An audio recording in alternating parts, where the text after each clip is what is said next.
హల్లెలూయా. దేవునికి స్తోత్రం. హల్లెలూయా. తండ్రి, కుమార, పరిశుద్ధాత్మ త్రియేక దేవునికే సమస్త మహిమ ఘనత ప్రభావములు కలుగునుగాక. ఆమేన్. మన రక్షకుడైన యేసుక్రీస్తు ప్రభువారి అతి పరిశుద్ధమైన నామములో కూడి ఉన్న మీ అందరికి కూడా హృదయపూర్వకంగా వందనాలు, శుభాలు తెలియపరుస్తున్నాను.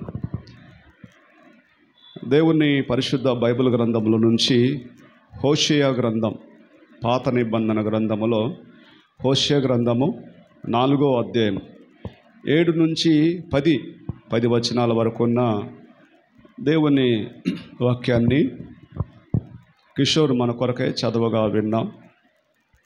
ప్రాముఖ్యమైనటువంటి విషయాన్ని మనమందరం కలిసి జాగ్రత్తగా విందాం. 746వ పేజీ 746వ పేజీ పాత నిబంధన గ్రంథంలో హోషేయ గ్రంథం ఉంటుంది. దయచేసి ప్రతి ఒక్కరం కూడా దేవుని మాటలను శ్రద్ధగా విందాం. ప్రతి ఒక్కరి జీవితంలో లేకుంటే ప్రతి ఒక్కరి కుటుంబంలో కలిమి ఉంటుంది, లేమి ఉంటుంది.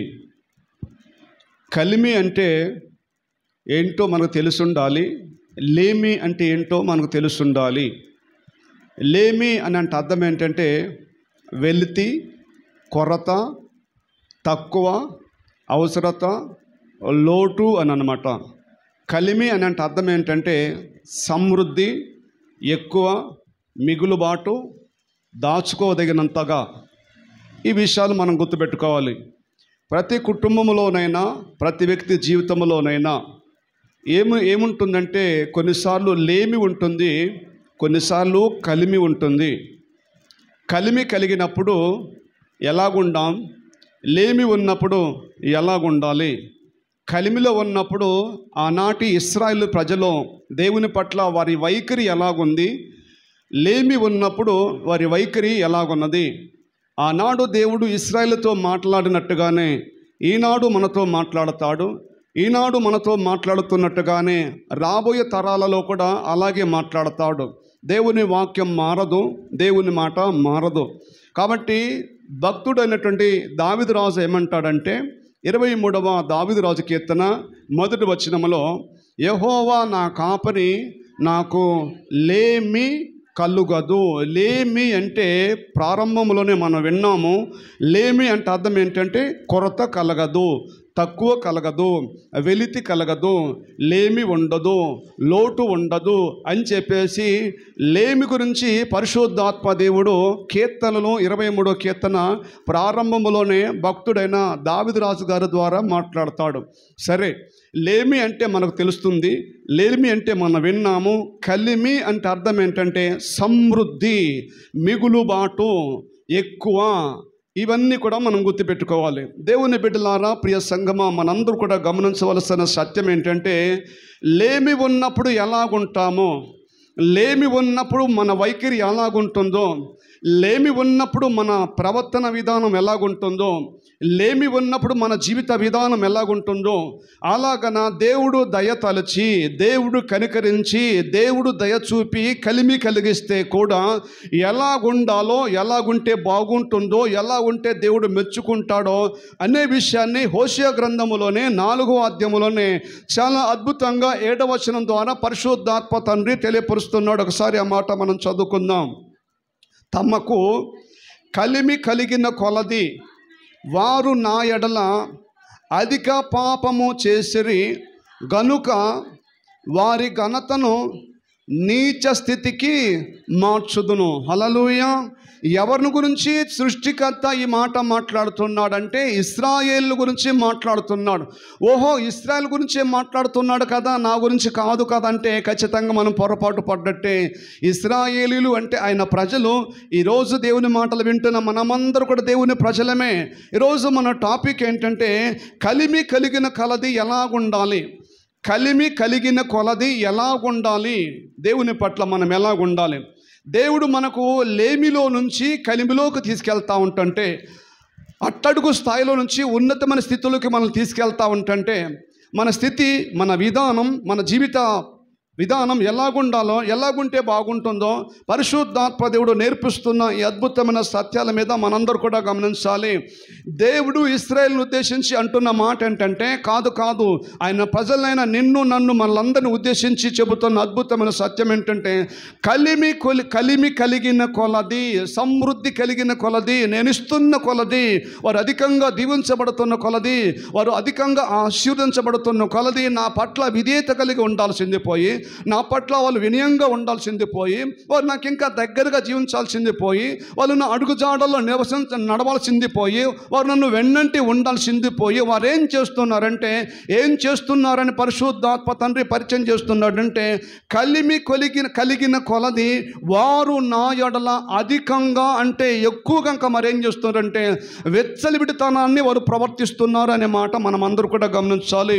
దేవుని మాటలు వింటున్న మనందరూ కూడా గమనించవలసిన సత్యం ఏంటంటే, ఇక్కడ రెండు ప్రాముఖ్యమైన విషయాలు మాట్లాడుతున్నాడు. కలిమి అంటే వాళ్ళకు సమృద్ధి వచ్చేస్తూ ఉంటుంది, వాళ్ళకు దీవెన కలుగుతూ ఉంటుంది.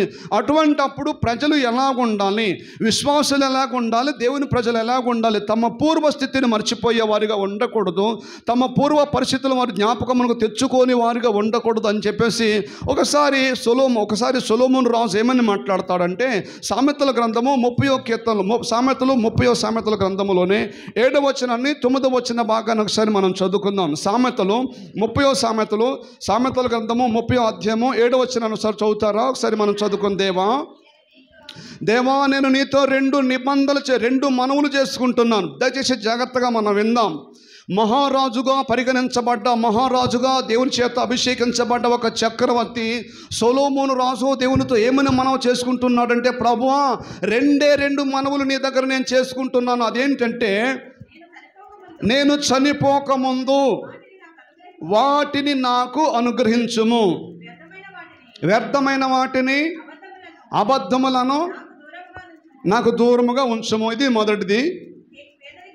పేదరికమునైనను ఐశ్వర్యమునైనను నాకు వద్దు. హల్లెలూయా. సొలొమోను రాజు దేవుని దగ్గర రెండు విన్నపాలు, రెండు ప్రార్థన అవసరతలు ఏమని ప్రార్థన చేస్తున్నాడంటే, ప్రభువా నేను చనిపోకముందు ఈ రెండింటిలో నాకు ఒకటి దయచేయి. ఏంటి దయచేయమంటున్నాడంటే, ఒకటేమో నాకు పేదరికం ఇవ్వబాకు, ఒకటేమో నాకు ఐశ్వర్యం ఇవ్వబాకు. పేదరికము కలిగితే నాకు ఆకలిగా ఉన్నవాడని, దరిద్రుడిని, దొంగతనం చేసేసి నీకు అవమానం తెచ్చేసి నిన్ను అపకీర్తి పాలు చేస్తానేమో. ఒకవేళ ఐశ్వర్యం కలిగితే ఏం చేస్తాను? కడుపు నిండిన వాడనై ఉంది. అక్కడ ఒకసారి ఆ మాట చదవండి. పేదరికమునైనను ఐశ్వర్యమునైనను నాకు దయచేయకుము, తగినంత ఆహారము అనుగ్రహింపుము. ఎక్కువైన ఎడల నేను కడుపు నిండిన వాడనై నిన్ను విసర్జించి యెహోవా ఎవడని కన్ను మిన్ను కానలేకుండా నువ్వు ఇచ్చింది అనేది గుర్తుపట్టలేని స్థితిలో నిండిపోయి నిన్ను విసర్జించి ఇస్తానేమో అని చెప్పేసి, ప్రభువా నాకు తగినంత ఇవ్వయ్యా అని చెప్పేసి భక్తుడు ఏం చేస్తున్నాడంటే దేవుని దగ్గర రెండు విన్నపాలు చేసుకుంటున్నాడు. దేవుని మాటలు వింటున్న సంగమా, దేవుని పిల్లలారా, మనందరూ కూడా గమనించాలి. ఏ వ్యక్తి అయినా సరే నీకు లేమి కావాలా, కలిమి కావాలంటే ఏం చెప్తారు చెప్పండి? మీకు లేం కావాలా, కలిమి కావాలంటే కొంచెం ఇది గ్రాంధిక భాష కదా, సరే మీకు అర్థమైన భాషలో మాట్లాడతాను. కరువు కావాలా, మీకు బాగా సమృద్ధి కావాలంటే ఏం కావాలా, ఏం కోరుకుంటారు చెప్పండి? భలేగా అసలు కరువు ఎందుకు? ఎవరికి కరువు వద్దు. ఏం కావాలి మరి? అందరికీ సమృద్ధి కావాలి. సమృద్ధి కలిగినప్పుడు, అన్నీ ఉన్నప్పుడు, అన్నీ పొందుకున్నప్పుడు, దేవుడు అన్నీ ఇచ్చినప్పుడు వారు నా ఎడల, నా పట్ల ఏమవుతున్నారంటే అధిక పాపము చేసి వారు నాకు దూరమే పోతున్నారని పరిశుద్ధాత్మ దేవుడు ఆవేదన వ్యక్తపరుస్తూ ఎక్కడ మనకి మాటలు పొందుపరుస్తున్నాడంటే, హోషేయ గ్రంథము 4వ అధ్యాయంలోనే 7వ వచన భాగాన్ని మనం చదువుకుంటున్నాం. ఆ తర్వాత ఇక్కడ రాయబడిన మాట ఏంటంటే, యెహోవాను లక్ష్య పెట్టక, అంటే దేవుని ఏం చేస్తున్నారు? వారు లెక్క చేయటం లేదు. ఎందుచేత? వాళ్ళకు సమృద్ధి ఉన్నది కాబట్టి, లేమి లేదు కాబట్టి, కలిమి ఉన్నది కాబట్టి, పేదరికం పోయింది కాబట్టి, ఇప్పుడు దేవుడు సమృద్ధినిస్తున్నాడు కాబట్టి, ఇచ్చాడు కాబట్టి, పొందుకున్న తర్వాత పొందుకున్న వాళ్ళు దేవుని పట్ల విధేయత కలిగి దేవునికి సమీపంగా, దేవునికి దగ్గరగా, దేవుని యందు భయభక్తులు కలిగి జీవించాల్సి పోయి వారు ఏం చేస్తున్నారంటే దేవునికి ఇంకా కొరగాని కొయ్యగా మారు మారుతున్నారు అనే విషయాన్ని స్పష్టం చేస్తూ పరిశుద్ధాత్మ దేవుడు హోషేయ గ్రంథంలోనే 4వ అధ్యాయంలోనే 7వ వచనములో ఈ వాస్తవ సత్యాన్ని తెలియపరుస్తున్నాడు. అందుచేతను కొన్నిసార్లు ఏమంటారంటే కన్ను మిన్ను కానటం లేదండి, ఇప్పుడు ఏముంది, ఇప్పుడు ఒకప్పుడు పూర్వస్థితి మారిపోయింది, ఇప్పుడు ఉన్న పాత రోజులు కావు, ఇప్పుడు బాగా సంపాదిస్తామన్నారు, 4 రాళ్ళు వెనకేసుకుంటున్నారు, ఇంట్లో అందరూ కష్టపడుతున్నారు, అందరూ సంపాదనే కాబట్టి ఇప్పుడు వాళ్ళు ఎవరు అంటే ఎవరిని లెక్క చేయటంలే, ఎవరిని కూడా లెక్క పట్టించుకోవటంలే. ఇప్పుడు ఏం కలిగింది, కలిమి కలిగింది. పూర్వం ఏముంది, లేమి ఉంది, లోటు ఉంది, కొరత ఉంది, అవసరత ఉంది, అక్కరత ఉంది. మరి ఇప్పుడు ఏం కలిగిందంటే సమృద్ధి కలిగింది. కాబట్టి ఇప్పుడు వాళ్ళకి అన్నీ ఉన్నాయి. కాబట్టి ఇప్పుడు ఎవరు లెక్క రావట్లే, ఎవరు కనపట్టలే, అత్త కనపట్టలే, మామ కనపట్టలే, బావలు కనపట్టలే, మరుదులు కనపట్టలే, కుటుంబ సభ్యులు ఎవరు కనిపించటం లేదు, రక్త సంబంధికులు కనిపించటం లేదు, అసలు ఏమి కూడా కనిపించకుండా కన్ను మీను కానకుండా ఉంటున్నారండి. ఇప్పుడు ఏం 4 రాళ్ళు కనపడుతున్నాయి కాబట్టి, 4 రాళ్ళు వెనకేసుకున్నారు కాబట్టి, డబ్బులు వస్తున్నాయి కాబట్టి, సంపాదన పెరిగింది కాబట్టి, ఇలాగ మనుషులు సహజంగా మాట్లాడడం సహజమే. దేవుని బిడ్డలారా, మనందరూ కూడా గమనించవలసిన సత్యం ఏంటంటే ఒకసారి సామెతల గ్రంథములోనే 10వ అధ్యాయంలోనే 22వ వచన భాగాన్ని మనం చదువుతున్నట్టయితే అసలు కలిమికి కారణం లేకపోతే సమృద్ధి కారణము పరిశుద్ధాత్మ దేవుడు అక్కడ చాలా స్పష్టంగా మాట్లాడుతున్నాడు. చదువుతారా? సామెతల గ్రంథములోనే 10వ అధ్యాయం 22వ వచనం. యెహోవా ఆశీర్వాదము ఐశ్వర్యమిచ్చును, నరుల కష్టార్జితం చేత ఆ ఆశీర్వాదము ఎక్కువ కాదు. రైట్, హల్లెలూయా. గడి చెప్ దేవునికి స్తోత్రం. కొంతమంది ఏమంటారంటే ఇది మా రెక్కల కష్టం, ఇది మా తెలివితేటలతో సంపాదించుకున్నది, ఇది మేము ముందు చూపుతోటి మేము మూటగట్టుకున్నది అని సహజంగా దేవుడిచ్చే వాటిని గ్రహించకుండా, దేవుడి ఆశీర్వాదము అని తలంచకుండా, దేవుడు లేకపోతే, దేవుని దీవెన లేకపోతే ఇవన్నీ నాకు దొరకవు అనే ఆలోచన గ్రహింపు రాకుండా ఏం చేస్తారంటే ఇది మా రెక్కల కష్టమండి, ఇది మా చేతి పనులండి, ఇది మేము 4 రాళ్ళు కూడగట్టుకున్నామండి, మా చెమటోచి సంపాదించిన మా సొమ్మండి. వాస్తవమే, నరుల కష్టార్జితం చేత ఆశీర్వాదం ఏం కాదంటే ఎక్కువ కాదు అని దేవుని వాక్యము స్పష్టంగా తెలియపరుస్తూ ఉంటుంది. కాబట్టి ఒక వ్యక్తిని దేవుడు దీవిస్తే, ఒక వ్యక్తిని దేవుడు ఆశీర్వదిస్తే ఏమొస్తుందంటే కలిమి వస్తుంది. ఏం పోతుంది? లేమి పోతుంది. ఏం కలుగుతుంది? ఆశీర్వాదం కలుగుతుంది. ఆశీర్వాదం కలిగిన ప్రతి ఒక్కరు కూడా ఏమని గ్రహించాలంటే ఇది యెహోవా ఆశీర్వాదము అని మనం గుర్తుపెట్టుకోవాలి, లేకపోతే ఇది దేవుడిచ్చిన దీవెన అని గుర్తుపెట్టుకోవాలి. అలాగన లేరు ఆనాటి ఇశ్రాయేలు ప్రజలందరూ కూడా. ఎలాగనున్నారంటే కలిమి కలుగుతున్న కొద్దీ, వర్ధిల్లుతున్న కొలది, దీవించబడుతున్న కొలది, డెవలప్ అవుతున్న కొలది, ఎకనామికల్గా వారు వృద్ధి పొందుతున్న కొలది, దేవుడంటే కాన రాకుండా, దేవుడంటే భయభక్తులు లేకుండా, దేవుడంటే పట్టించుకొని స్థితిలో, లక్ష్య పెట్టని స్థితిలో, లెక్క చేయని పరిస్థితుల్లో వారు ఉంటుంటే పరిశుద్ధాత్మ దేవుడు హోషేయ ప్రవక్త ద్వారా ఏమని మాట్లాడుతున్నాడంటే 10వ వచనములో వారు యెహోవాను లక్ష్య పెట్టుట మానిరి. ఇప్పుడు ఏం కనపడుతుంది వాళ్ళకి? ఏం కనపడుతుందంటే ఐశ్వర్యం కనపడుతుంది. ఏం కనపడుతుంది? 4 రాళ్ళు కనపడుతున్నాయి. ఏం కనపడుతుంది? కూడబెట్టుకున్న సొమ్ము కనపడుతుంది. ఏం కనపడుతుంది? వాళ్ళు దాచుకున్నట్టు ధనమంతా కనపడుతుంది. మరి ఇప్పుడు ఎవరు కనపడాలి? దేవుని కనపడాలి. ఎవరు కనపడటం లేదు? దేవుడు కనపడటం లేదు. అందుచేతనే వీరేం చేస్తున్నారంటే కలిమి కలిగిన కొలది, వర్ధిల్లుతున్న కొలది, దీవించబడుతున్న కొలది వారేం చేస్తున్నారంటే ఇంకా దేవునికి ఏమైపోతున్నారని పరిశుద్ధాత్మ దేవుడు ఆవేదన చెందుతున్నాడంటే దేవునికి దూరమైపోతున్నారు.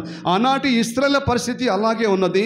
ఈనాడు చాలామంది విశ్వాసాల పరిస్థితి కూడా ఇలాగనే ఉన్నది అని చెప్పడానికి ఏమాత్రం సందేహము లేదు అనే వాస్తవాన్ని గమనించాలి.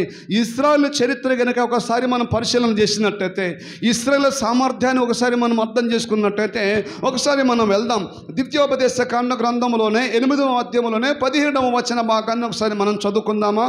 ఒకసారి చదవండి. ద్వితీయోపదేశ కాండంలోనే 8వ అధ్యాయము 17వ వచన భాగాన్ని ఒకసారి మనం చదువుకుందాం. అయితే మీరు మా సామర్థ్యము, మా బాహుబలము, రైట్, హల్లెలూయా.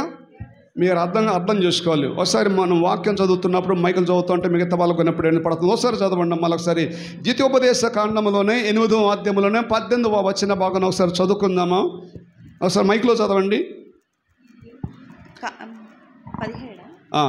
అయితే మీరు మా సామర్థ్యము మా బాహుబలము ఇంత భాగ్యము మాకు కలుగజేసెనని అనుకొందురేమో. రైట్, మీరు అనుకుంటున్నారా మేము సంపాదించింది మా బలం చేత, మేము సంపాదించింది మా జ్ఞానము చేత, మేము సంపాదించింది మాకున్న తెలివితేటల బట్టి, మేము సంపాదన కూడా పెట్టుకున్నది ముందు తరాల మీద మేము దృష్టి పెట్టడం చేత, మా దూరదృష్టి చేత, మా చెమటొచ్చి కష్టపడి సంపాదించిన రెక్కల కష్టం చేత మేము అభివృద్ధి చెందుతున్నామని మీరు అనుకుంటున్నారా? ఇశ్రాయేలు ప్రజలారా, ఇది మీ సామర్థ్యం కాదు, ఇది మీ మీ యొక్క ముందు చూపు కాదు, మీ దూరదృష్టి కాదు, మీ వివేకం కాదు, మీ తెలివితేటలు ఏమాత్రం కాదు. కొన్నిసార్లు కుటుంబాలు ఏం చేస్తారు చెప్పండి? కొన్నిసార్లు కుటుంబాలు ఏం చేస్తారంటే, ఇది నా సొమ్ము, ఇది నువ్వు పెట్టింది కాదు. ఎవరంటారు ఈ మాట? ఎవరంటారు? ఈ బెడ్ మా బెడ్, ఇది ఎవరు పెట్టారు? మా పుట్టింటోళ్ళు పెట్టారు. దీని మీద ఎవరు కూర్చోవద్దు? ఎవరు కూర్చోవద్దు అంటే ఎవరైతే పడరో వాళ్ళు కూర్చోవద్దు. మరి ఎవరు కూర్చోవాలా? ఎవరైతే ఇష్టపడతారో వాళ్ళు కూర్చోవాలి. ఎవరు తాకొద్దు? ఆ ఇంట్లో ఎవరైతే వాళ్ళకి నచ్చదో వాళ్ళు తాగటానికి వీలేదు. ఏం చెబుతారు? సహజంగా ఏం చెబుతారు? ఇది మా పుట్టింటోళ్ళు పెట్టింది, ఇది నాచుకునే బట్టలు, ఈ బీరువా ఎవరు పెట్టారు? మా పుట్టింటోళ్ళు పెట్టింది. మీరేం పెట్టారు? ఏం పెట్టలేదు కాబట్టి మీరేం చేయొద్దు, ఇందులో బట్టలు పెట్టొద్దు, దీని మీద కూర్చోవద్దు, ఇది మీరేం ముట్టుకోవటానికి వీల్లేదు. మరి ఎక్కడిది ఇది? మా రెక్కల కష్టం, మా తల్లిగారు సొమ్ము, మా ముందు చూపు, మేము సంపాదించింది, మేము కూడబెట్టుకుంది, మా చెమట వచ్చి కష్టపడి సంపాదించిందని సహజంగా దేవుని ఆశీర్వాదము అని గుర్తించక, తెలియక, కానరాక, గ్రహించక చాలామంది ఏం చేస్తారంటే, ఇది నాది, ఇది మా సామర్థ్యం చొప్పున, మా శక్తి చేత, మా రెక్కలు ముక్కలు చేసుకుని సంపాదించిన సొమ్ము అని మనం ఏం చేస్తామంటే అతిశయపడటం సహజము. కానీ దేవుని వాక్యం సెలవిస్తున్న సత్యం ఏంటంటే, ఇది మా సామర్థ్యము చొప్పున మేము సంపాదించింది అనుకోవటానికి వీల్లేదు. హల్లెలూయా. మరి ఎలాగొచ్చింది ఇది? ఎలాగొచ్చిందో ఒకసారి మన దేవుని వాక్కు నుంచి మనం సహజంగా మనం ఆలోచన చేసి పరిశీలన చేస్తూ ఉంటుంటే, ఇదే పరిశుద్ధాత్మ దేవుడు ద్వితీయోపదేశకాండ గ్రంథములోనే ఒకసారి మనం కింది వచనకెళ్ళి చదువుతా ఉన్నప్పుడు మనం 18వ వచనం మళ్ళీ చదువుకుందాము. కాగా నీ దేవుడైన యెహోవా జ్ఞాపకము చేసుకొనవలెను ఏలయనగా తాను నీ పితరులతో ప్రమాణము చేసినట్లు తన నిబంధనను నేటి వలె స్థాపింపవలెనని. ఈ మాట మీరు అండర్లైన్ చేసుకోవాలి. మీరు అనే పేరు దగ్గర మన కుటుంబ సభ్యుల పేర్లు ఉండాలి. ఇది నా రకాల కష్టము, ఇది నా ఉద్యోగము, ఇది నా వ్యాపారము, నా కూలి పని చేసుకొని, లేకపోతే నాకున్నటువంటి పొదుపు చేసుకునే గుణాన్ని బట్టి నేను కూడబెట్టుకుని అనటానికి వీల్లేదు.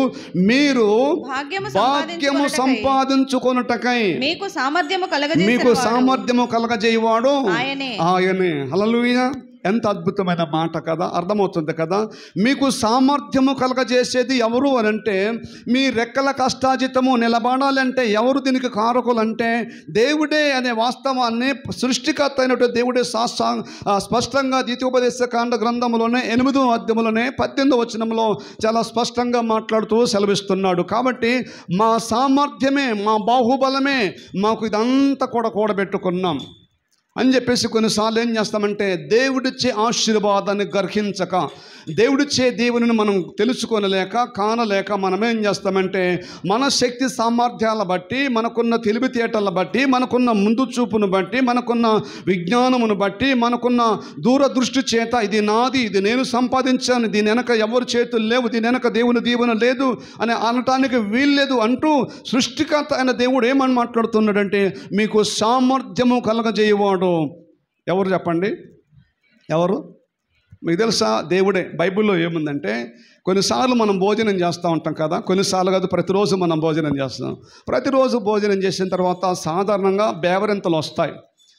కడుపు నిండా భోజనం చేసిన తర్వాత సాధారణంగా ఒక వ్యక్తి ఏమంటారు చెప్పండి? ఒక వ్యక్తి ఏమంటారు? బేవరింతలు వస్తాయి అంటారు. అంటే అర్థం ఏంటి? పక్కన గజ్జలు తీయండి అమ్మ, తీసేయండి. అది పక్కన వాళ్ళు ఏమంటారంటే, అంత కుతికెళ్ళదాకా చెప్పాలి. ఎందుకు తినాలా? ఒక 2 అంగళాలు 3 అంగళాలు తక్కువ తినొచ్చు కదా. తిని పాపం కూకోలేక అంటే ఎందుకు? ఈ మాట నేను ఎందుకు జ్ఞాపకం చేస్తున్నానంటే, ప్రసంగి గ్రంథంలో ఏముందంటే, ఆయన సెలవు లేక భోజనము చేసి సంతృప్తిగా ఉండగలవాడు ఎవడు? కేవలం సంపాదన అనుభవించడం మాత్రమే కాదు, కానీ తినే ఆహారం కూడా మనం జీర్ణించుకోవడానికి, తినే ఆహారం కూడా మనము వంట పట్టించుకోవడానికి ఆయన సెలవు లేకపోతే సాధ్యము కానే కాదు అనే విషయాన్ని మనందరూ కూడా గ్రహించుదుముగాక. హల్లెలూయా, హల్లెలూయా. ఎవరిచ్చింది? మత్తగారు ఇచ్చింది అన్నామా? కొంతమంది అంటారు ఇది మా అమ్మోళ్ళు ఇచ్చింది, ఇదేమో మా అత్తగారు ఇచ్చింది, ఈ నా సొమ్ము, అయ్యేమో నీ సొమ్ము. ఇవి ఎవరి మాయ్, ఎవరి చొప్పున? మా సామర్థ్యం చొప్పున. సహజంగా ఇటువంటి ఆలోచనలు ప్రతి వ్యక్తి మనసులో అప్పుడప్పుడు బయటపడతా ఉంటాయి. కానీ పరిశుద్ధాత్మ దేవుడు ఏమని తెలియపరుస్తున్నాడంటే, మీరు భాగ్యము సంపాదించుకున్నటకు, మీరేం సంపాదించుకుంటున్నా సరే దాని వెనుక ఒక వ్యక్తి ఉన్నాడు, దాని వెనుక ఒక కారకుడు ఉన్నాడు అనే విషయాన్ని మీరు ఏం చేస్తున్నాడంటే తెలుసుకోండి. మీకు భాగ్యము సంపాదించుకున్నటకు సామర్థ్యము కలగజేయవాడు ఆయనే. ఆయనేంటి? ఎవరు? దేవుడు అనమాట. దేవుని ఆశీర్వాదము లేకుండా బైబిల్ ఏమందంటే యెహోవా ఆశీర్వాదము ఐశ్వర్యం ఇస్తుంది, నరుల కష్టార్జితం చేత అదేం కాదు, అది ఎక్కువ కాదు. ఎక్కువ కావాలంటే ఏముండాలంటే ఆయన సెలవు ఉండాలి, ఆయన దీవెన ఉండాలి, ఆయన చిత్తం ఉండాలి, ఆయన అనుమతి ఉండాలి. అందుచేతనే పరిశుద్ధాత్మ దేవుడు ఏమని మాట్లాడుతున్నాడంటే మీకు సామర్థ్యము కలగజేసేది ఆయనే. కాబట్టి మీరు ఏ మాత్రం కూడా అతిశయపడటానికి వీల్లేదు, ఏ మాత్రం కూడా మీరు తొందరపడటానికి వీల్లేదని చెప్పేసి పరిశుద్ధాత్మ దేవుడు మాట్లాడుతున్నాడు. దేవుని మాటలు వింటున్న ప్రియ సంగమం మనందరూ కూడా గమనించాలి. మన స్థితిని కూడా దేవుడు మారుస్తూ ఉంటుంటే, మన స్థితిని కూడా దేవుడు అంచెలంచెల స్థితిలోకి అట్టడుగు స్థాయి నుంచి ఔన్నత్యంలోనికి ఆయన తీసుకెళ్తా ఉంటాడు. మనం ఎలాగ ఉండాలి? ఎదిగిన కొద్దీ చెప్పాలి. ఎదిగిన కొద్దీ కొంతమంది ఎగరాలంటున్నారు. ఎదిగిన కొద్దీ ఎగరాలనా వదగలనా? ఎదిగిన కొద్దీ ఒదిగి ఉండటము దేవుని బిడ్డల లక్షణం. ఆనాడు ఇశ్రాయేలును కూడా దేవుడు ఎదిగింపజేస్తూ ఉంటుంటే, వర్ధిల్ల చేస్తూ ఉంటుంటే, అభివృద్ధి పరుస్తూ ఉంటుంటే, దీవింప చేస్తూ ఉంటుంటే, ఔన్నత్యంలో వారిని తీసుకెళ్తూ ఉంటుంటే కలిమి కలిగిన కొలది యెహోవా ఎవరు అనే స్థాయిలకు వాళ్ళు వచ్చేసారు. అసలు దేవుడు ఎవరు అనే స్థితిలోనికి వారు వచ్చేసారంటే వారు ఎంత దిగజారిపోయారంటే దేవుడిచ్చిన వాటిని చూడకుండా, గానకుండా, గ్రహించకుండా, తెలియకుండా ఉంటా ఉంటుంటే హోషేయ ప్రవక్తకు ఈ సత్యాన్ని వెల్లడిపరుస్తూ, హోషేయ ఈ మాటలు తెలియజేయి, ఇశ్రాయేలు ప్రజలతో మాట్లాడు. ఏమని మాట్లాడమంటున్నాడంటే వారు తమకు కలిగి కొలది వారు ఏమైపోతున్నారంటే దూరమైపోతున్నారని దేవుడు ఆవేదన చెందుతూ ఉంటుంటే ఇశ్రాయేలు పరిస్థితి ఆనాడు అలాగుంటుంటే ఈరోజు మన పరిస్థితి ఎలాగుంది? దేవుడు దయ చూపించి ఏ చిన్నపాటి ఉద్యోగమో, ఏ చిన్నపాటి పనో, ఏ చిన్నపాటి మనకి కల్పిస్తే దానిని బట్టి మనం ఒదుగుతూ దేవునికి సమీపంగా ఉంటే మంచిది. కానీ దాన్ని బట్టి చాలామంది దేవునికి దూరం అయ్యేవారు కూడా లేకపోలేదు అనే విషయాన్ని మనందరూ కూడా గమనించాలి. ఇశ్రాయేలు గురించి ఒక అద్భుతమైన సత్యాన్ని సమయంలో మనము జ్ఞాపకానికి తెచ్చుకుందాము. మనం ఏం చేద్దామంటే ద్వితీయోపదేశ కాండ గ్రంథములోనే 7వ అధ్యాయము 1వ వచనాన్ని ఒకసారి మనం చదువుకుందాం. ద్వితీయోపదేశ కాండ గ్రంథము 7వ అధ్యాయము 1వ వచనాన్ని త్వరగా చదువుతాను. నీవు స్వాధీనపరచుకొనబోవు దేశములోనికి నీ దేవుడైన యెహోవా నిన్ను చేర్చి బహుజనములను అనగా సంఖ్యకును బలమునకు నిన్ను మించిన హిత్తీయులు. హల్లెలూయా.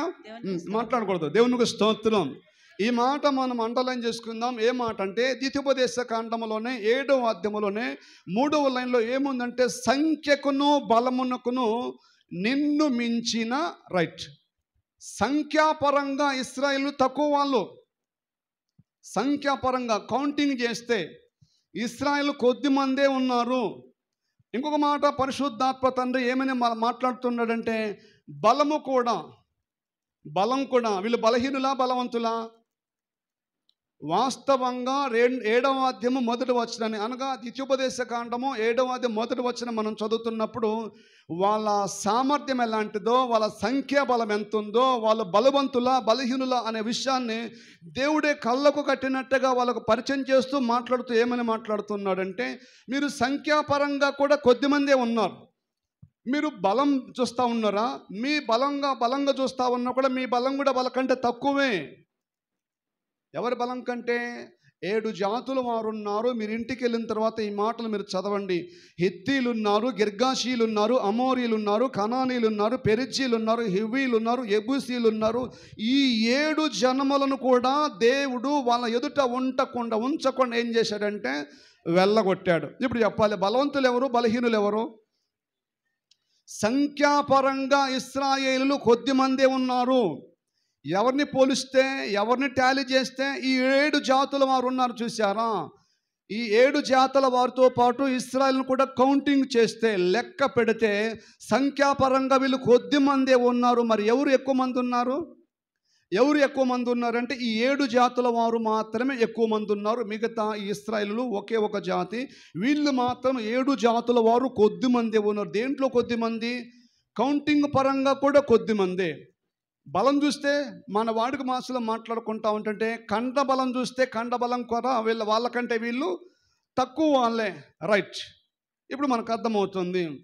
సంఖ్యాపరంగా కూడా కొద్ది మందే ఉన్నారు. కండబలంగా అనగా అండబలంగాని కండబలంగాని చూస్తే ఈ మిగతా 7 జాతుల వారి కంటే కూడా వీళ్ళు తక్కువ మందే ఉన్నారు. మరి అన్ని యుద్ధాలలో వీళ్ళు ఎలా గెలుస్తున్నారు? అది ప్రశ్న. పెరిజ్జీలతోనూ, హివ్వీలతోనూ, ఫిలిస్తీన్లతోనూ, గిర్గాషీలతోనూ, సివీలతోనూ వీళ్ళందరితో యుద్ధం చేస్తామంటే ప్రతి యుద్ధములో కూడా ఇశ్రాయేలులే పై చేయి సాధిస్తున్నారు. ఇది ఎలా సాధ్యమవుతుంది? ఇది ఎలా సాధ్యమవుతుంది? రాజుల చరిత్ర చదువుతుంటే యూదా రాజులు ఉంటారు, ఇశ్రాయేలు రాజులు ఉంటారు. కొన్నిసార్లు ఇశ్రాయేలు ఓడిపోతారు, కొన్నిసార్లు యోధా రాజులు ఓడిపోతారు, కొన్నిసార్లు శత్రువు గెలుస్తాడు, కొన్నిసార్లు దేవుని ప్రజలు గెలుస్తారు. అంతిమ విజయము దేవుని ప్రజలదే అయ్యింది. అయితే వీరు ఎలా గెలిచారు? సంఖ్యాపరంగా చూస్తే వీళ్ళు కొద్ది మందే ఉన్నారు. లేకపోతే వాళ్ళ కండ బలంగా చూస్తూ ఉన్నట్టయితే వాళ్ళకంటే కూడా వీళ్ళు కొద్ది మంది మాత్రమే ఉన్నారు, బలహీనులే. ఈ బలహీనులు సంఖ్యాపరంగా కొద్ది మందిగా ఉన్న వీళ్ళు దేవుని ప్రజల మీద విజయం సాధించలేరు, కానీ దేవుని ప్రజలే వీళ్ళు విజయం సాధించారు. ఇది ఎలా సాధ్యమండి? ఒక ప్రశ్న వేస్తాను, మీకు తెలిస్తే జవాబు చెప్పాలి.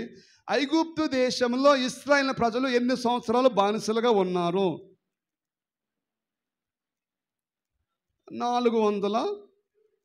430 సంవత్సరాలు వాళ్ళు జీవించినంత కాలం. కానీ బానిసలుగా ఉన్నది మాత్రము 400 సంవత్సరాలు. ఈ 30 సంవత్సరాల కాలం ఉన్నది చూసారా?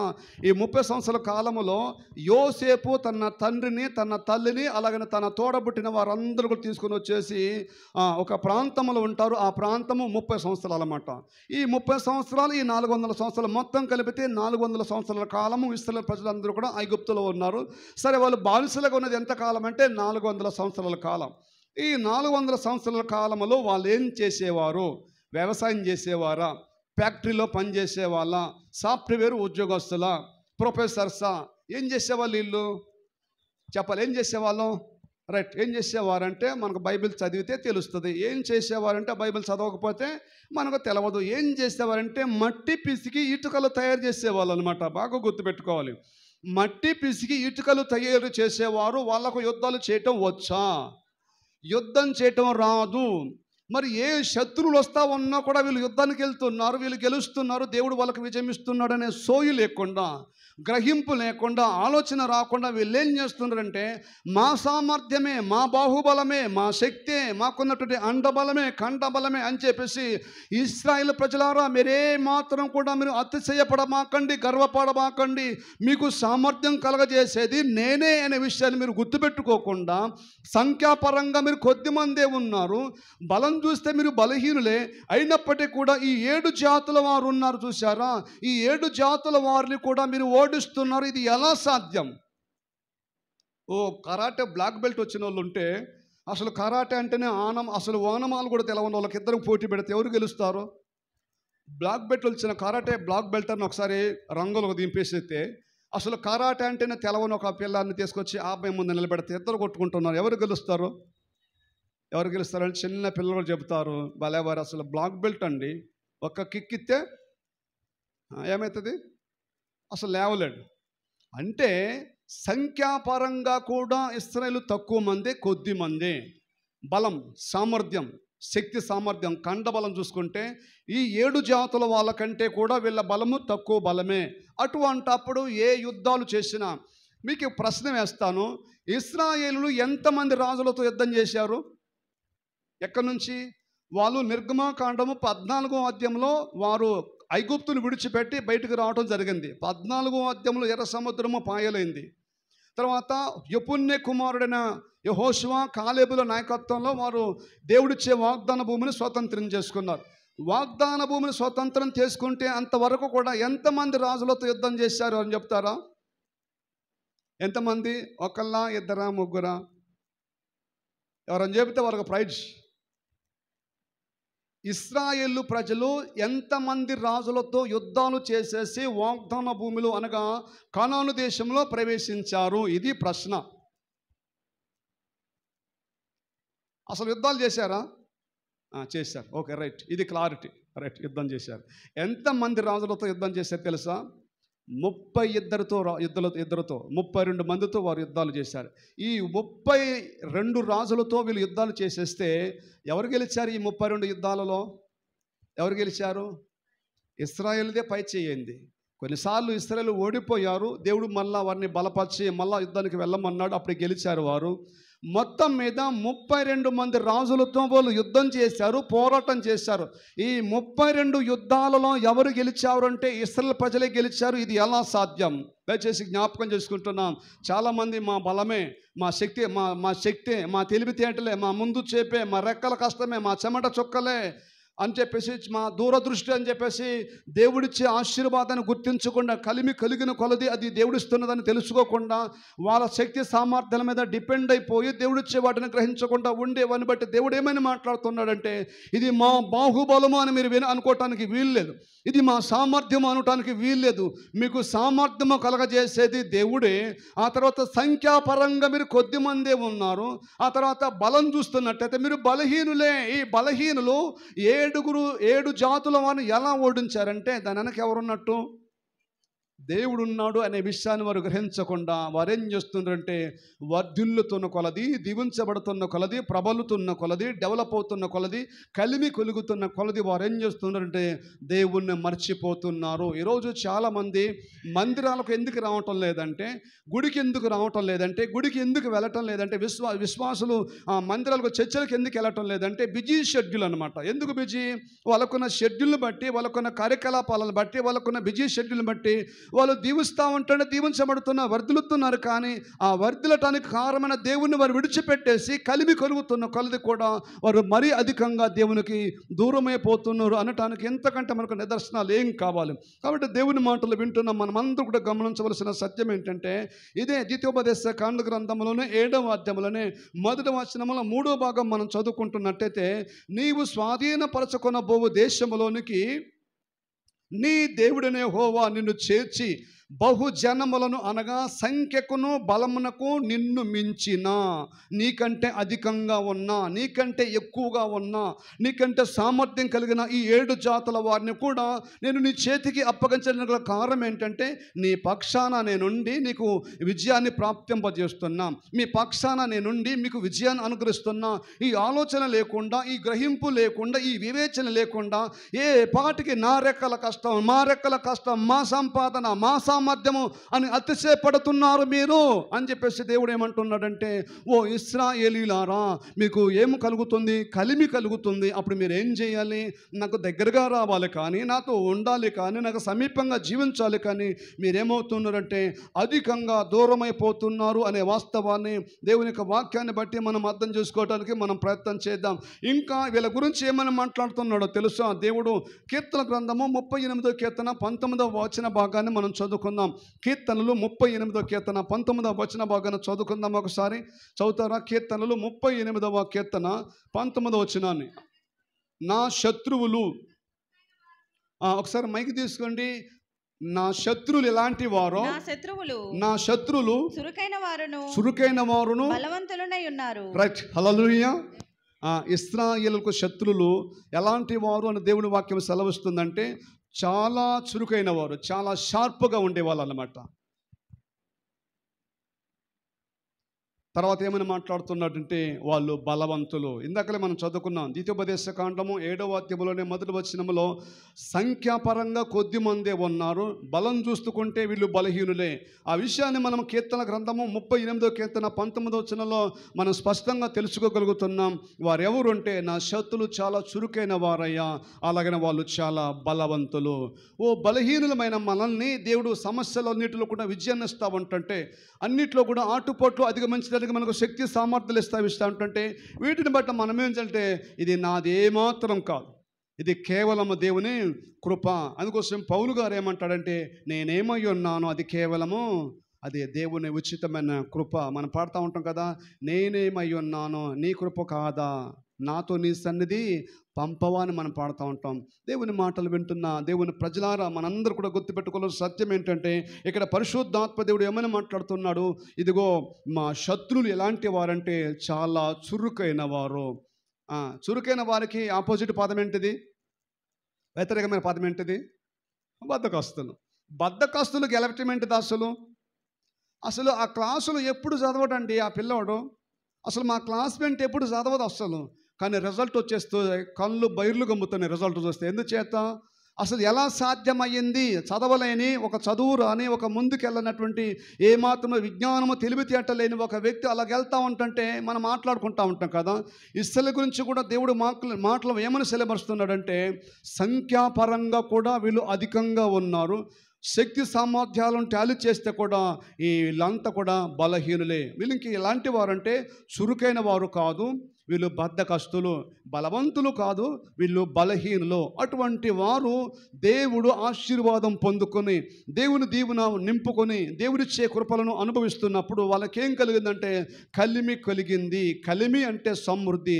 సమృద్ధి కలిగినప్పుడు మనం ఎలాగుండాలి, సమృద్ధిస్తూ ఉన్నప్పుడు ఎలాగుండాలి అంటే దేవునికి ఇంకా దగ్గరగా ఉండాలి, దేవునికి ఇంకా సమీపంగా ఉండాలి. దేవునితో మనము అంటూ కట్టబడే స్థితిలో స్థానంలో ఉండగలుగుతూ ఉంటుంటే దేవుడు ఏం చేస్తూ ఉంటాడంటే ఇంకా ఇవ్వడానికి ఇష్టపడతా ఉంటాడు, ఇంకా బ్లెస్సింగ్ చేయడానికి ఆయన ఇష్టపడతా ఉంటాడు. కానీ మనకు ఏదైతే కలిమి వస్తూ ఉంటుందో దాన్ని చూసుకొని ఇచ్చిన దేవుని మనం మర్చిపోయే స్థితిలో ఉంటే అదేమాత్రం కూడా మన ఆత్మీయ జీవితానికి మంచిది కాదు అనే విషయాన్ని మనందరూ కూడా గుర్తుపెట్టుకోవాలి. అందుకోసం ఒక పాట ఏముంటుందంటే మరచితివే మనసా ఆనాటి ప్రేమను మరచితివే మనస, ధనధాన్యములను చూచి దాతను మరచితివి, దాత ఇవ్వని ధనము ధాన్యంబు నీకెక్కడిది అని చెప్పేసి ఒక పాతకాలపు పాట ఉంటుంది. అంటే ఏం మరుచుతున్నారు, దేవుని సన్నిధి మరుస్తున్నారు, దేవుని విడిచిపెడుతున్నారు. ఒకసారి ఇర్మియా గ్రంథంలోనే ఒకసారి ఈ మాటను ఒకసారి మనం చదువుకుందాం. నేను త్వరగా ముందుకెళ్ళి దేవుని మాటలు ముగించడానికి నేను ఇష్టపడుతున్నాను. ఇర్మియా గ్రంథంలోనే దేవుని యొక్క వాక్య భాగాన్ని ఒకసారి మనం చదువుకుందాం. 19వ అధ్యాయం 15వ వచనం చదువుతారా? ఇర్మియా గ్రంథము 19వ అధ్యాయం 15వ వచనం సరే మనం చదువుకుందాం. చదువుతారా? ఇర్మియా గ్రంథము పేజీ నంబరు 644 పేజీ. సైన్యములకు అధిపతియగు ఇశ్రాయేలు దేవుడగు యెహోవా ఈ మాట సెలవిచ్చుచున్నాడు, ఈ జనులు నా మాటను వినకుండా మొండికి తిరిగి ఉన్నారు గనుక ఈ పట్టణమును గూర్చి నేను చెప్పిన కీడంతయు దాని మీదికి దానితో సంబంధించిన పట్టణములన్నిటి మీదికి రప్పించుచున్నాను. రైట్, హల్లెలూయా. వారేం చేస్తున్నారంటే తిరగబడుతున్నారు. కలిమి కలిగిన కొలది వారు విధేయతగా ఉండాల్సింది పోయి తిరగబడుతున్నారు. అందుకోసం దేవుడు ఏమంటున్నాడంటే యెరూషలేము పట్టణాన్ని గూర్చి నేను ఏ కీడైతే సంకల్పించానో, ఏదైతే చేయటానికి నా మనసులో ఉద్దేశం కలిగి ఉన్నానో దానిని నేను నెరవేర్చబోతున్నానని చెప్పేసి ఇశ్రాయేలు ప్రజల పట్ల వారు అవిధేయతను బట్టి, వారి తిరుగుబాటు తత్వాన్ని బట్టి దేవుడు తన లేఖనాల నుంచి మనతో మాట్లాడుతున్న ఈ అద్భుతమైన వాస్తవాన్ని మనందరూ కూడా గమనించాలి. కనుక దేవుని బిడ్డలారా, మనందరూ కూడా తెలుసుకోవాల్సిన సత్యం ఏంటంటే ఆయన హీన స్థితిలో నుంచి, దీన స్థితిలో నుంచి, లేమిడిలో నుంచి కలిమిలోనికి, ఆశీర్వాదంలోనికి, అత్యధికమైన జీవితం జీవించే జీవిత విధానాలకు మనం తీసుకెళ్తా ఉన్నప్పుడు మన పరిస్థితి ఎలాగుండాలంటే, మన ప్రతిస్పందన ఎలాగుండాలంటే, మన జీవిత విధానం ఎలాగుండాలంటే, మనం దేవుణ్ణి ప్రేమించే విధానం ఎలాగుండాలంటే ఆయనకు దగ్గరగా జీవించగలుగుతూ ఉంటుంటే ఇంకా ఆయన మన పట్ల సంతోషిస్తాడు. కానీ ఇశ్రాయేలు పరిస్థితి హోషేయ గ్రంథములోనే 4వ అధ్యాయం 7వ వచన భాగాన్ని మనం చదువుతున్నప్పుడు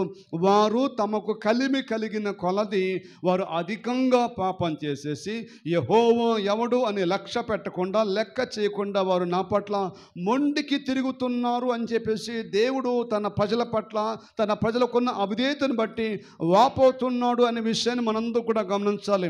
ఒక రాజుగారి దగ్గరకు మనం వెళ్ళినట్టయితే ఆ రాజుగారి పరిస్థితి మనం చదువుకుంటున్నట్టయితే ఎంత అద్భుతమైన వినయము, ఎంత అద్భుతమైన విధేయత కలిగి దేవుని సన్నిధిలో కృతజ్ఞతా భావం కలిగి ఉన్నాడు మనకు అర్థమవుతుంది. ఒకసారి మనం చదువుకుందాం ఈ మాటలు.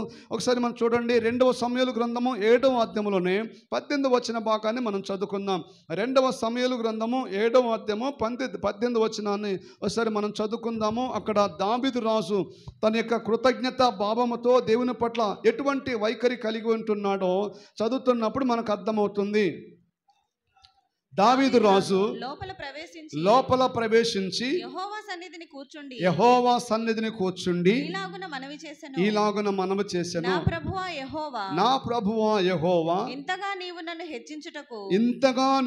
హెచ్చించుటకు నేనెంతటి వాడను, నా కుటుంబము ఏ పాటిది, ఇంత హెచ్చుగా చేసినదంతయు నీ దృష్టికి కొంచెమై మానవుల పద్ధతిని బట్టి బహుకాలము జరిగిన తరువాత నీ దాసుడనైన నా సంతానమునకు కలగబోవుదానిని గూర్చి నీవు సెలవిచ్చుచున్నావు. రైట్, హల్లెలూయా.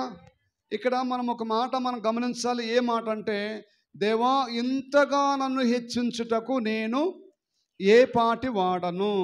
ఇది కృతజ్ఞత భావముతో ఒక రాజుగారు దేవుని పట్ల విధేయతతో అంటున్నటువంటి మాట.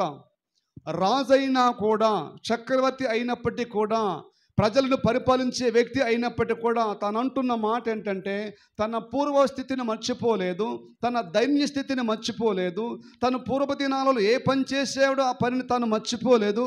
అదంతా కూడా జ్ఞాపకానికి తెచ్చుకొని, నేను ఎంతటి వాడనయ్యా, నా కుటుంబం ఏ పాటిది, ఇంతగా నన్ను హెచ్చించుటకు కారణం ఏంటిది అని చెప్పేసి కృతజ్ఞత భావముతో దేవుడు హెచ్చిస్తున్నా కూడా, దేవుడు సమృద్ధినిస్తున్నా కూడా, దేవుడు కలిమి కలగజేస్తూ ఉన్నప్పుడు కూడా రాజుగారు అంటున్న మాట ఏంటంటే, నేను ఏ పాటి వాడను. చాలా అద్భుతమైనటువంటి విధేయత, అద్భుతమైన దేవుని పట్ల ఆయన కొన్నటువంటి విధేయతను ప్రదర్శిస్తున్నాడు. దేవుని మాటలు వింటున్న ప్రియ సంగమా, దేవుని పిల్లలారా, మనందరూ కూడా ఇటువంటి ధోరణితో మనం ఉంటే, ఇటువంటి వైఖరి మనలో ఉంటే, ఇటువంటి విశ్వాసం, విధేయత, ఇటువంటి తగ్గింపు జీవిత విధానం మనలో ఉంటే, దేవుడు ఇంకా మన పట్ల అధికమైన కార్యములు చేయటానికి, లేకపోతే అధికంగా మనల్ని ఆశీర్వదించడానికి ఏమాత్రం కూడా వెనకడుగు వేయడు అనే విషయాన్ని మనందరూ కూడా గమనించాలి. కాబట్టి తన స్థితి మారింది, తన పరిస్థితులు మారిపోయాయి, తన జీవన శైలి మారింది, జీవిత విధానం మారింది. ఎలా మారింది అంటున్నాడు కదా, గొర్రెల దొడ్డిలో ఉన్న నన్ను తీసుకొచ్చి, ఎక్కడున్నాడు ఇంతకుముందు ఈ రాజుగారు ఎక్కడున్నాడు చెప్పాలి. ఎక్కడున్నాడంటే తన తండ్రి మందను మేపే స్థాయిలో ఉన్నాడు. తన స్థాయి ఏంటిది? గొర్రెల మేపే స్థాయి. తన పని విధానం ఏంటిది? తన తండ్రి మందను అడవిలోకి తీసుకెళ్ళి మేపాలి. తర్వాత ఏం చేయాలి? తీసుకొచ్చి వాటిని దొడ్డిలో తోలాలి. ఇది దావీదు రాజు చేసే వృత్తి, ఇది దావీదు రాజు చేసే పని. రాజు కాకముందు, రాజుగా పట్టాభిషేకము నొందకముందు దేవుడు అతని పట్ల దయ చూపించి, కనికరం చూపించి, అతన్ని అభిషేకించి ఇశ్రాయేలు రాజుగా చేయబడ్డ తర్వాత యెహోవా ఎవడు అన్నాడా? లేదు. ఇశ్రాయేలు పరిస్థితి గురించి మనం చదువుతా ఉన్నప్పుడు వాళ్ళు ఏమంటున్నారంటే, యెహోవాను వాళ్ళు నిర్లక్ష్య పెట్టారు, లక్ష్య పెట్టలేదు, లెక్క చేయలేదు. ఈ గుణం ఎవరిదో తెలుసా? లెక్క చేయని, లక్ష్య పెట్టని గుణం ఎవరిదో తెలుసా? తెలియాలంటే మనం నిర్గమకాండము 5వ అధ్యాయానికి వెళ్ళాలి. ఈ గుణము, ఈ మనస్తత్వము, ఈ వ్యక్తిత్వము, ఈ మనస్సు ఎవరిదో ఒకసారి నిర్గమకాండంలోనే 5వ అధ్యాయంలోనే ప్రారంభ వచనాన్ని ఒకసారి మనం చదువుకుందాం. చదువుతారా?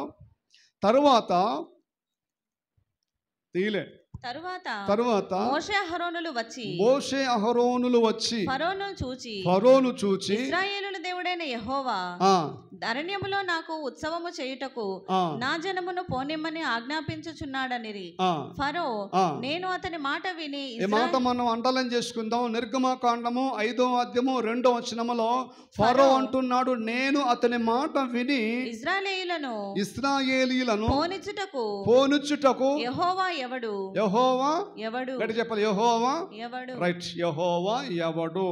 కొన్నిసార్లు ఏమంటారు, గర్వంగా మాట్లాడుతూ ఉంటుంటే, వామ్మో ఎంత అహంకారం, కళ్ళు ఎక్కడికి ఎక్కినాయట? కళ్ళు ఎక్కడికి ఎక్కాయి అంటారు కొంతమంది పెద్దలు. కళ్ళు ఇక్కడ ఉండాలి కదా, ఇక్కడుంటే బాగుంటుంది. కానీ కళ్ళు నెత్తికెక్కే తరం ఒకటి వచ్చింది అని బైబిల్లో కూడా ఉంది. కాబట్టి కొన్నిసార్లు కన్ను మిన్ను కానకుండా, చిన్న పెద్ద గౌరవ మర్యాద లేకుండా అహంకారంతో మాట్లాడుతూ ఉన్నప్పుడు వామ్మో వీళ్ళకు మామూలుగా ఎక్కల కళ్ళు ఎక్కడికి ఎక్కాయట? కళ్ళు నడినెత్తికి ఎక్కాయి. ఈ రాజు ఏమంటున్నాడంటే, ఫరో ఏమంటున్నాడంటే, నేను అతని మాట విని, ఎవరి మాట? మీరు దేవుడని చెప్పుకుంటున్నా మీ దేవుడిని యెహోవా మాట విని నేను మిమ్మల్ని పంపించటానికి, మిమ్మల్ని తోలటానికి, మీకు అనుమతి ఇవ్వటానికి యెహోవా చెప్పాలి. యెహోవా ఈ ఒక్క మాట చాలు, ఈ ఒక్క మాట చాలు 3 సెల్ల నీళ్లు దాపించాడు దేవుడు. ఎవరిని? ఫరోని. యెహోవా ఎవడు అన్న కాడ ఆ మాట కూడా మనం చదివిన తర్వాత నిర్గమకాండం అంతా కూడా మనం చదువుతూ ఉంటుంటే ఆ తర్వాత యెహోవా ఎవరో వాళ్ళకు అర్థమైంది. ఎక్కడైంది? ఒకసారి నిర్గమకాండంలోనే 14వ అధ్యాయంలోనే ఒకసారి ఈ మాట మనం చదువుకుందాం. ఫరో అహంకారంతో అన్నటువంటి మాటను బట్టి ఒకసారి దేవుడు తన సామర్థ్యాన్ని బట్టి ఎటువంటి అద్భుతమైన భీకరమైన కార్యము జరిగిస్తున్నాడు ఒకసారి మనం చదువుకుందాము. 25వ వచనం చదువుతారా? వారు రథచక్రములు ఊడిపడినట్లు వారి రథచక్రములు ఊడిపడినట్లు చేయగా బహు కష్టపడి తోలుచుండిరి. అప్పుడు ఐగుప్తీయులు ఇశ్రాయేలు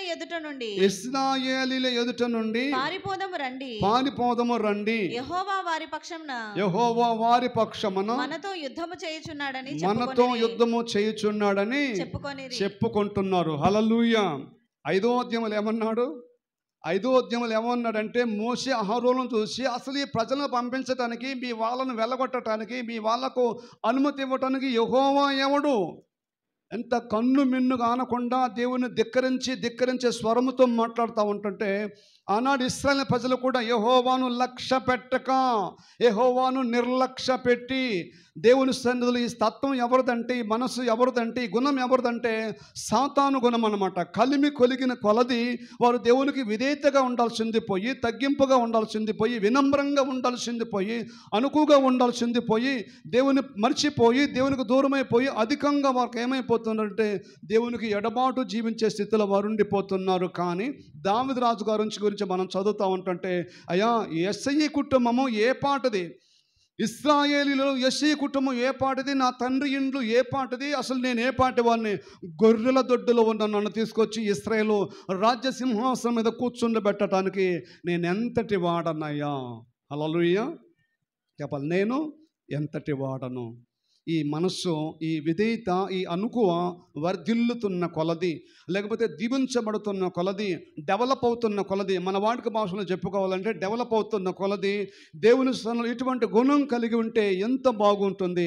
అందుచేత దావీదు రాజు చరిత్ర మనం చదువుతూ ఉంటుంటే ఎక్కడా గొర్రెలు మేపుకునే వ్యక్తిని తీసుకొచ్చేసి ఇశ్రాయేలు రాజసింహాసనం మీద దేవుడు అతన్ని కూర్చుండబెడితే తన స్థితి మర్చిపోలే, తన పరిస్థితి మర్చిపోలే, తన పూర్వపు జీవించిన జీవిత విధానము, తన జీవన శైలి మర్చిపోలే. కాబట్టి ఏమంటున్నాడంటే, రాజుగారు అయినప్పటికీ కూడా, రాజుగా ఇశ్రాయేలు ప్రజలను యూదావారిని పరిపాలిస్తున్నప్పుడు కూడా అసలు నేనే పాటి వాడనయ్యా. ఎందుకు ఈ మాట అంటున్నాడంటే, ఇదిగో దావీదు, నువ్వు మందిరం కట్టడానికి వీలు లేదు, కానీ నీ గర్భవాసన పుట్టబోయే ఒక కుమారుడికి ఆ భాగ్యము కలగజేస్తాను. అతడికి నా కృప నేను దూరం చేయను. అతడు నా కొరకు ఘనమైన మందిరాన్ని కడతాడంటే వెంటనే మనం చదువుకున్నాం కదా, అతడు వెంటనే మందిరంలోకి వెళ్ళిపోయి మందిరంలో కూర్చుండి 2 చేతులు పైకెత్తే నేనే పాటి వాడనయ్యా. ఇశ్రాయేలీయులలో నా కుటుంబం ఎంతటిది, అసలు నన్ను ఎంతగా హెచ్చించుటకు, ఎంతగా నన్ను వర్ధల చేయుటకు, ఎంతగా నన్ను దీవించుటకు నేనే పాటి వాడను, నేనే పాటి దాన్ని. ఈ కృతజ్ఞత భావం, ఈ కృతజ్ఞత ఆలోచన, ఈ కృతజ్ఞత తగ్గింపు దేవునిలో మనం కలిగి ఉంటున్నట్టయితే దేవుడు సంతోషిస్తాడంటే ఖచ్చితంగా సంతోషిస్తాడు. మనం పాడుతూ ఉంటాం కదా, ఏమని పాడతాం? హల్లెలూయా.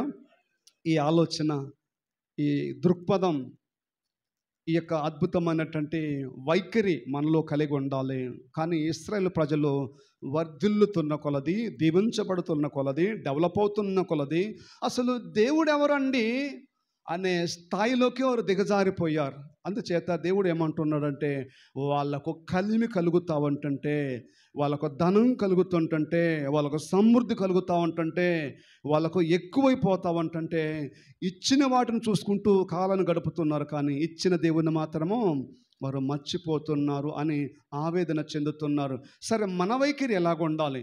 ఇశ్రాయేలు గురించి ఒకసారి మనం ఆలోచన చేశాం, ధ్యానం చేశాం. ఆ తర్వాత దావీదు రాజు గారి గురించి వైఖరి గురించి మనం విన్నాం.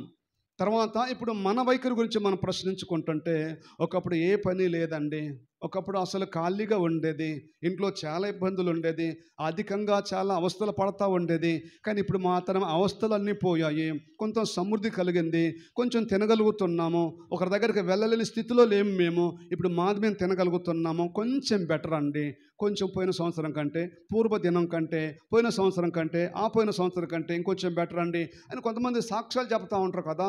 అటువంటి వైఖరిలో ఉన్నప్పుడు, అటువంటి స్థితిలోకి వచ్చినప్పుడు, అటువంటి స్థాయిలకు మనం తీసుకొచ్చినప్పుడు మన వైఖరి ఎలాగుండాలని పరిశుద్ధాత్మ దేవుడు పరిచయం చేస్తున్నాడంటే, ఇదిగో రాజుగారు అంటున్నారు, ఇదిగో నేను ఇంతగా హెచ్చించుటకు ఇశ్రాయేలులో నా కుటుంబము ఏపాటిది. ఈ మాట ఇదే ఆలోచనతోటి ఇదే అర్థం వచ్చే మాట కూడా ఎవరంటారంటే యాకోబు అంటాడు. ఎక్కడంటాడు? ఆది కాండంలోనే 32వ అధ్యాయంలో 10వ వచనంలో ఏమంటాడంటే, ఏటి కర్రతో ఈ యొర్దాను దాటి తిని. ఒకసారి చూస్తారా? ఆ మాట చదివి నేను దేవుని వాక్యాన్ని ముగించేస్తాను. ఆది కాండము 32వ అధ్యాయంలోనే ఒకసారి 10వ వచన భాగాన్ని మనం చదువుకొని దేవుని మాటలు ముగించుకుందాం. 32వ అధ్యాయము 10వ వచనం, నీవు నీ సేవకునికి చేసిన సమస్తమైన ఉపకారములకును సమస్త సత్యమునకును అపాత్రుడను ఎట్లనగా నా చేతి కర్రతో మాత్రమే ఈ యోర్దాను దాటి తిని ఇప్పుడు నేను రెండు గుంపులైతిని. హల్లెలూయా. రైట్. ఇప్పుడు యాకోబు గారు ఏమైనా సాక్ష్యం ఇస్తున్నాడంటే, ప్రభువా, నా చేతిలో ఒక కర్ర మాత్రమే ఉంది. నా మేనమామ ఇంటికి వెళ్తున్నప్పుడు రిటర్న్ వస్తూ ఉన్నప్పుడు ఇప్పుడు ఎలాగుందంటే, అదే కర్ర లేదు, నా స్థితి మారింది, నా పరిస్థితి మారింది, నా జీవన శైలి మారింది, నా జీవిత విధానం మారింది, నా ఆర్థిక పరిస్థితులు మారిపోయాయి, నా స్థితిగతులన్నీ కూడా తల్లకిరిందులు అయిపోయాయి. ఇప్పుడు ఎలాగున్నానంటే రెండు గుంపులయ్యానయ్యా. అంచేత ఏమంటున్నాడంటే, నీవు చేసిన సమస్త ఉపకారములకు నేను అపాత్రుడను. అంటే అర్థం ఏంటంటే, నేను పాత్రుణ్ణి కాను, యోగ్యుణ్ణి కాను, అర్హుణ్ణి కాను, ఏ మాత్రం కూడా నువ్వు ఇచ్చిన వాటిని పొందుకొట్టుకు నేను అర్హుణ్ణి కాదయ్యా, అపాత్రుడనైన నన్ను ఏం చేసావంటే రెండు గుంపులుగా ఆశీర్వదించాం. దేవుని మాటలు వింటున్న సంగమ దేవుని పిల్లలారా, మనందరూ కూడా గమనించాలి. రోజులన్నీ ఒకే రోజు ఒకే విధంగా ఉండవు. ఓడలు ఏమవుతాయి చెప్పాలి? ఓడలు ఏమవుతాయి? బండ్లు అవుతాయి. బండ్లు ఏమవుతాయి? ఓడలు అవుతాయి. ఓడలు బండ్లైనా, బండ్లు ఓడలైనా మనం ఎలాగా ఉండొద్దు? ఎలాగుండొద్దంటే, ఎదుగుతున్న కొలది దేవునికి ఒదిగి ఉండటం మనకు నేర్చుకోవాలి. వర్ధిల్లుతున్న కొలది దేవునికి సమీపంగా ఉండటం నేర్చుకోవాలి. ఈ రోజున స్థితి రేపు ఉండకపోవచ్చు, రేపున్న స్థితి ఎల్లుండి ఉండకపోవచ్చు. పేదరికం పోయి ఐశ్వర్యం రావచ్చు, ఐశ్వర్యం పోయి పేదరికం రావచ్చు. ఏది ఎలాగున్నా సరే దేవుడు మనకి కలిమినిస్తూ ఉంటుంటే, దేవుడు మనకు సమృద్ధినిస్తూ ఉంటుంటే, దేవుడు మన అది ఒకరికి ఇచ్చే స్థాయిలో ఒకరికి పెట్టే స్థానంలో ఉంచితే మనం ఎలాగ ఉండాలంటే, అసలు ఏ పాటి వాడనయ్యా, నేను ఇంతగా దీవించావు, ఇంతగా నన్ను వద్దలు చేసావు, ఇంతగా నన్ను అభివృద్ధి పరిచావు, నేను ఎంతటి దాన్ని, నేనే పట్టివాడినంటే దేవుడు సంతోషిస్తాడా, బాధపడతాడా? దేవుడు చాలా సంతోషిస్తాడు. ఎదిగిన కొద్దీ ఒదిగి ఉండటం నేర్చుకుందాము. కలిగిన కొలది దేవునికి విధేయతగా ఉండటం నేర్చుకుందాము. దావీదు రాజు వలె నాకున్న లేమి తీసేసి నాకు సమృద్ధినివ్వాలని నేను కోరుకుంటున్నాను. అలాగ నేను ఎంత కలిమి కలిగినా, ఎంతగా ఉన్నతమైన స్థాయిలోకి, స్థానంలోకి, ఔన్నత్యంలోకి నన్ను దేవుడు తీసుకెళ్ళినా, దావీదు రాజు వలె నేను కృతజ్ఞత కలిగి జీవిస్తానని వారి చేతులు ఎత్తండి ఒకసారి. మనం కూడా మనల్ని దేవుడు ఎంత స్థానంలో ఉంచినా దేవునికి కృతజ్ఞత కలిగి జీవిస్తాము. అటువంటి భాగ్యము పరిశుద్ధాత్మ దేవుడు మనందరికీ అనుగ్రహించునుగాక. ఆమేన్.